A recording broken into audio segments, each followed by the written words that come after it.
kami sekarang di sini sudah bersama Andreas. Pak Andreas sebagai apa? Ya, Owner. dari Sang Makan TNT. Oke, kita langsung ke langsung aja ke pertanyaan pertama ya Pak ya. Ya, Oke.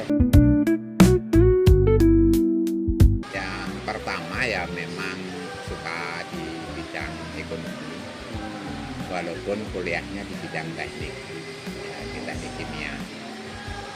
Cuma ketika masa kuliah atau apa itu suka belajar ekonomi, terutama tentang kewirausahaan dan memberi nilai tambah pada sesuatu hal. Dan selain itu juga kalau kita punya usaha itu kita bisa fleksibel. Selain fleksibel kita juga punya kesempatan, terus punya sesuatu yang kita lakukan itu karena kesenangan kita untuk menghasilkan sesuatu itu. Jadi ya saya sebagai pribadi yang suka nyoba-nyoba, kemudian ingin fleksibel dalam rutinitas sehari-hari. Jadi rasanya berat kalau bekerja di perusahaan. Jadi makanya saya ambil keputusan untuk wira swasta. Yang pertama berbekal dari kemampuan karena didapat di kuliah, dan sama belajar dari baca buku atau tabloid atau ikut seminar-seminar kayak gitu.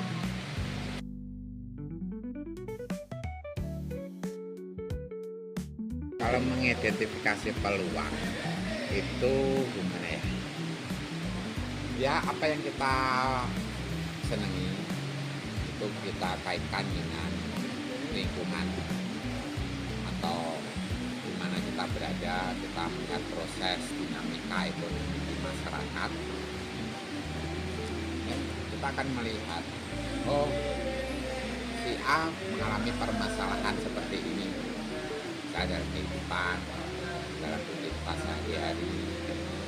Jadi ini kita istilahnya bagaimana kita bisa melihat suatu peluang bisnis.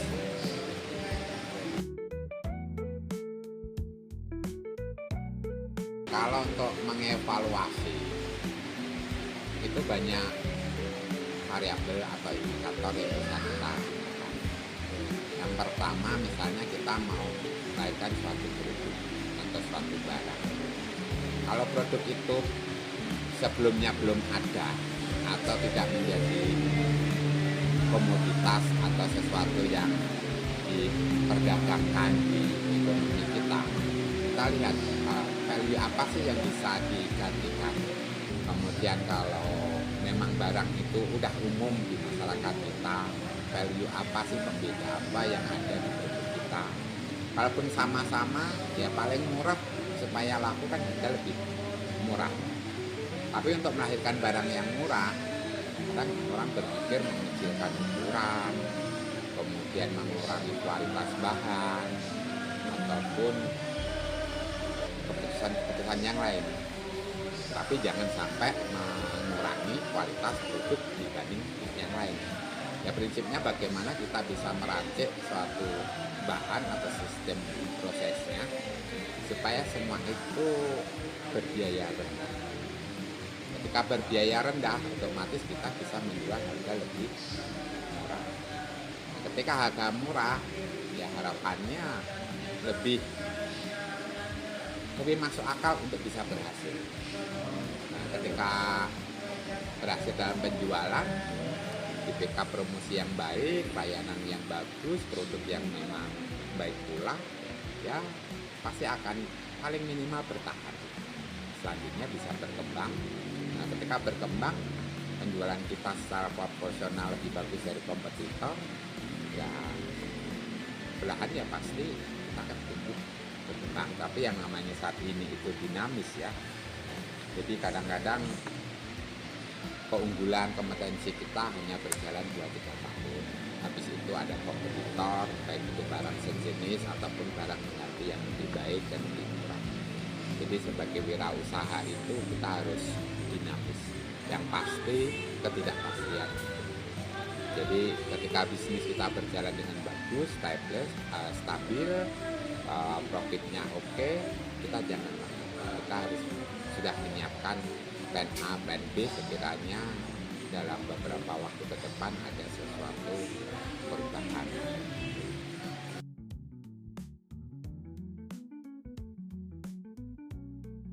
Kalau untuk kuliner, melihatnya itu bahwa ya sebagian ini dari rangkaian sistem proses yang dalam masih proses ditumbuhkan. Nah, kita ingin ada bisnis pertanian. Pertama kan kita di peralatan untuk mengolah limbah, energi. Sebenarnya itu produk sampingnya adalah pupuk juga untuk pertanian. Kita ada sektor pertanian, nanti bisa menghasilkan beberapa komoditas pertanian dari peternakan. Kemudian kita di kuliner itu sebagai salah satu dari rangkaian industrinya. Jadi kulinernya bisa untuk merubah hasil panen menjadi produk yang siap. Tapi ada hal yang ini juga sih, ya sambil coba-coba sistem atau kita merancang suatu metode supaya bisa agak beda dengan pelaku sebelumnya. Jadi ya kayak penyaluran kesenangan aja, dan bagaimana kita merancang tempat makan yang lebih santai, dan bagaimana kita menggunakan material daur ulang itu sebagai tempat yang bisa dijadikan tempat makan. Bagaimana kita istilahnya merancang sistem dapur atau proses masak yang bisa lebih baik, efisien, baik untuk skala kecil ataupun skala besar. Nanti bagaimana kita membuat pelayanan yang agak-agak beda kayak gitu. Jadi ya pada dasarnya bisnis saya itu lebih ke aktualisasi apa sih yang saya pikirkan, apa sih yang saya angan-angankan gitu. Jadi saya ya jalanin ini suatu kesenangan semua gitu. Jadi tidak salah ya, memang secara rasional bisnis adalah profit orientasi, tapi alangkah baiknya dapat uangnya tapi dapat kesenangannya juga. Jadi tidak ada misalnya saya perlu break liburan atau perlu rehat atau perlu ini, enggak. Jadi istilahnya ya inilah hiburan saya setiap hari. Bekerja menjalankan semua bisnis ini adalah kesenangan setiap hari.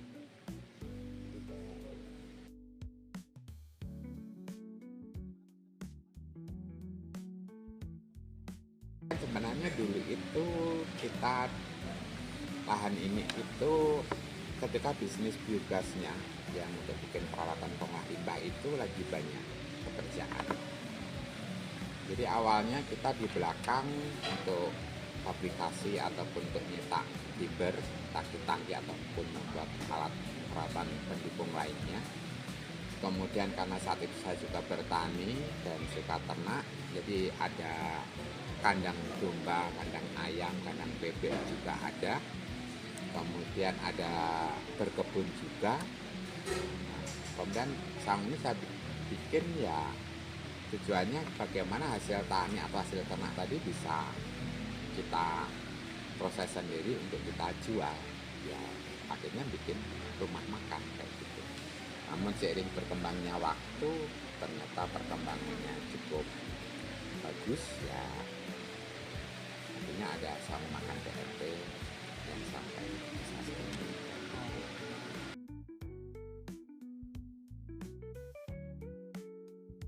Tantangan terbesar kadang-kadang untuk mendapatkan pelanggan ya. Tapi saya nggak terlalu merisaukan itu. Yang penting itu dalam bisnis kuliner, bagaimana kita bisa menghadirkan rasa paling enggak yang standar gitu.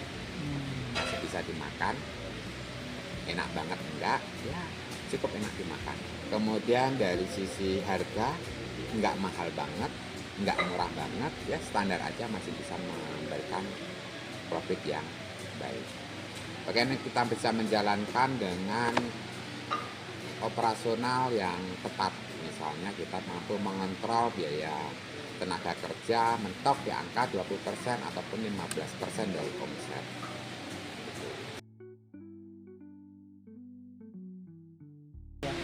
Itu enggak ada.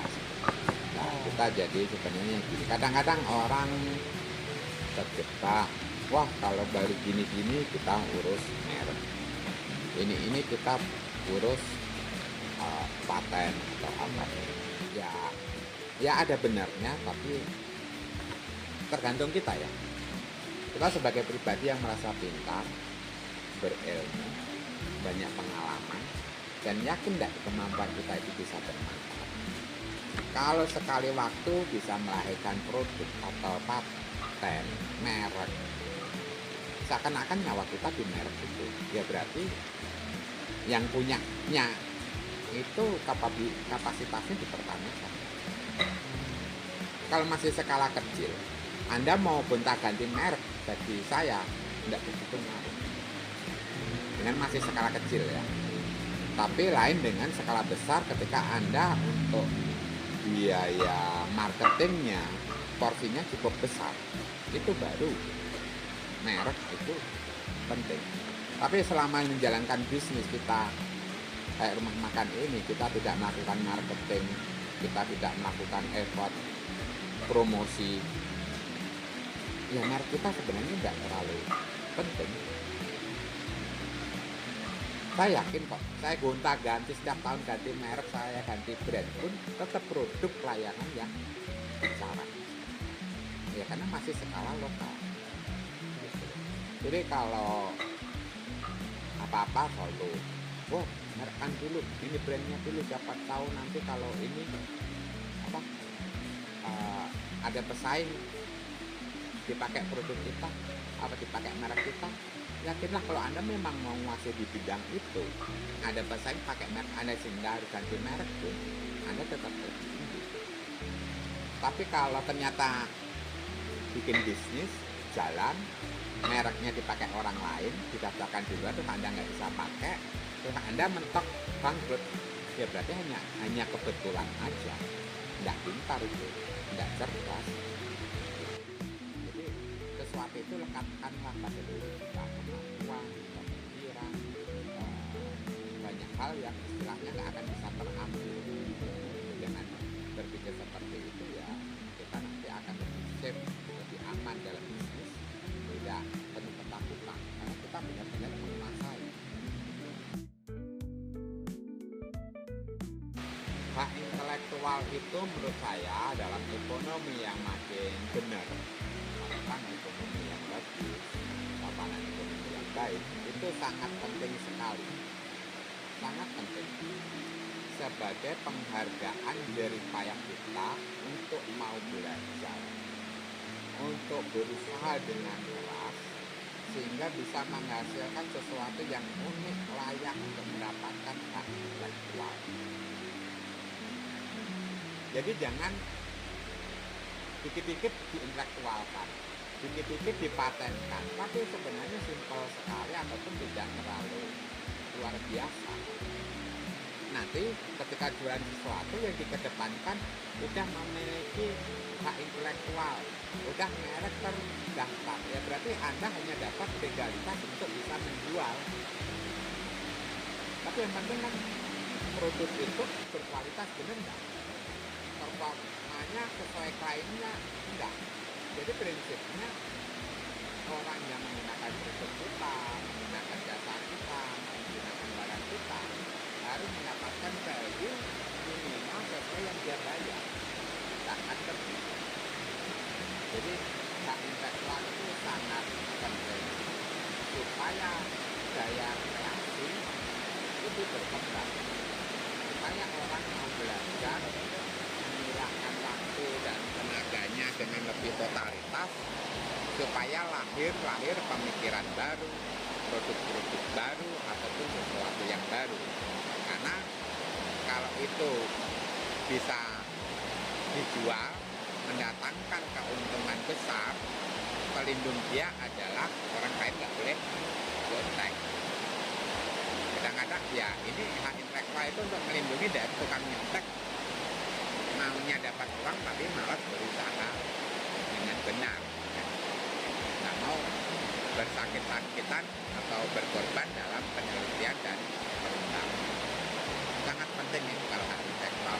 Tapi ya yang punya harus sadar diri, tidak bisa menimbang naskah untuk kita miliki.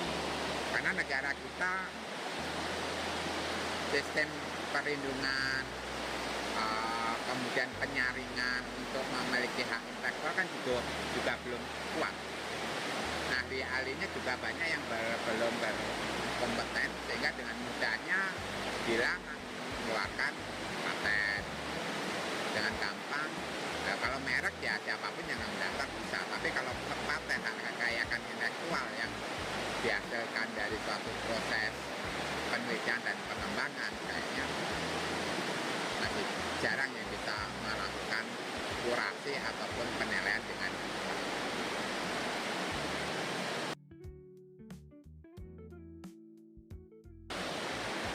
ketidakpastian itu makin pasti, dan tren siklus bisnis itu makin pendek. Jadi kita harus lebih dinamis.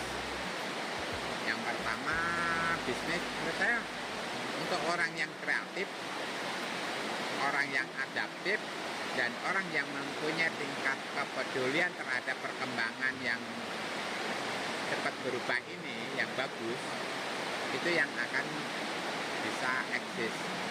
Tapi kalau kita lambat, kemudian tidak mau belajar, menutup diri terhadap perubahan, ya akan mengalami kesulitan sendiri.